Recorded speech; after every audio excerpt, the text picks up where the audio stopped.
Side here, second row. Hey, Greg. NCAA, one of the councils or whatever, had thrown out the idea of kind of an open free agency idea of transferring. We talked about all the other stuff at Destin. You have a take on that, a thought, or what? I'm always good at recapturing labels, so let me recapture the label.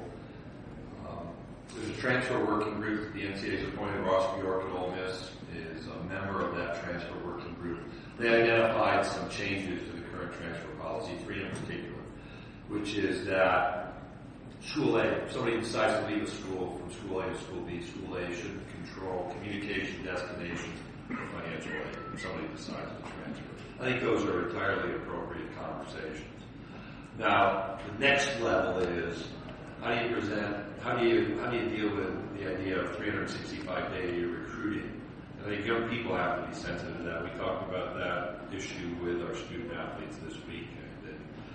Right now, it's a circumstance feedback opportunity. I think it's a very healthy conversation. I think some of those changes should occur. I'm also attentive to the idea of year residence.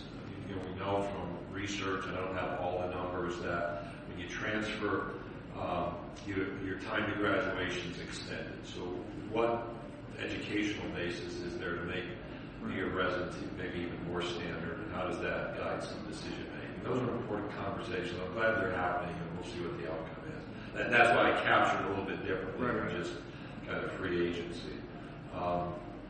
In addition, it puts a lot of expectation on making sure young people have a really good experience if you do make those changes, so that they want to be and represent the university where they grow. Next question, left side in the back.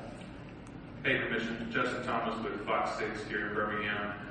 Could you talk about the 14-week season in depth for those of us that wasn't in there when you were explaining it? Yeah, one of the things I've learned is just because I said it in another room doesn't mean that everybody heard that, so thank you for that reminder.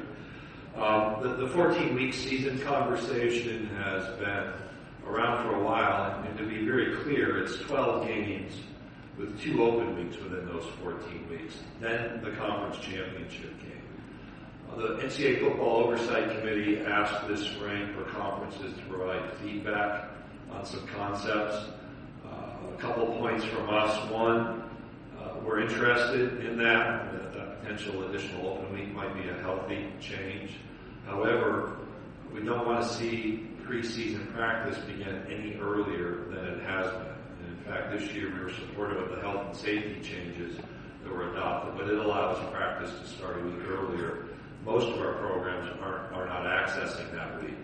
They also want to continue to have access to 29 preseason practice opportunities. Not that everyone uses all of those opportunities, but there may be dynamics that put a program in a situation where they need more practice in preparation for that first game. So we're interested, we're curious, we're supportive of the dialogue, but I want to figure out what do we do with the bookends that we have, because 14-week seasons happen every 3 or 4 years, 2, 3, 4 years on an ad hoc basis based on the spacing of the calendar. And the issue will be, can we make that happen on a regular basis? Next question, left side. Christopher Walsh, SEC Country. Does the SEC have a stance or position on the California law that doesn't allow state-sponsored travel into states like Alabama now and Kentucky?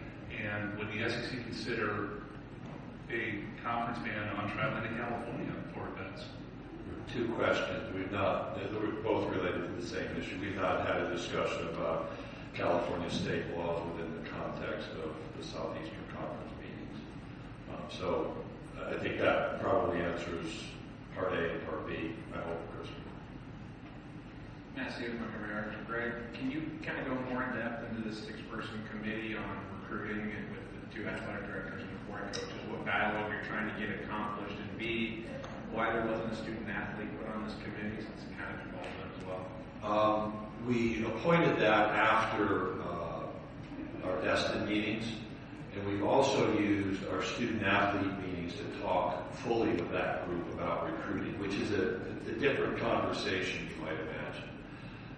One of the reasons to appoint a football leadership council is to engage a football student athlete, highly recruited, scholarship, playing time person in exactly those conversations. So we think we've addressed that through a different vehicle, and it provides input into this working group.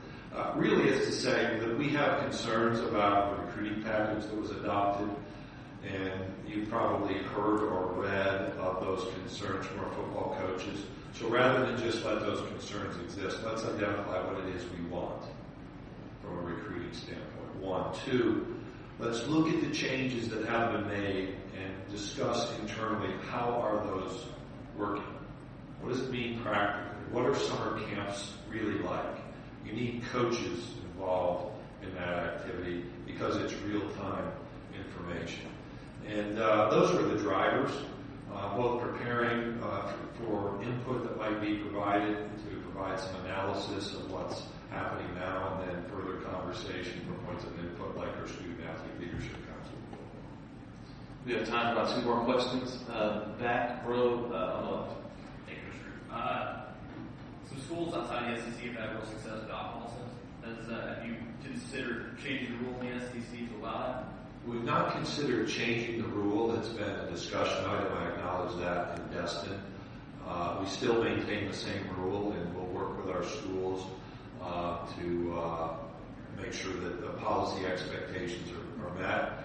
And I'm quite confident it will be an ongoing topic of conversation. I wouldn't just describe what's happened in other venues that are only successful, though. So that it has been implemented, and we're aware of that, and we'll be monitoring that and trying to learn from those experiences.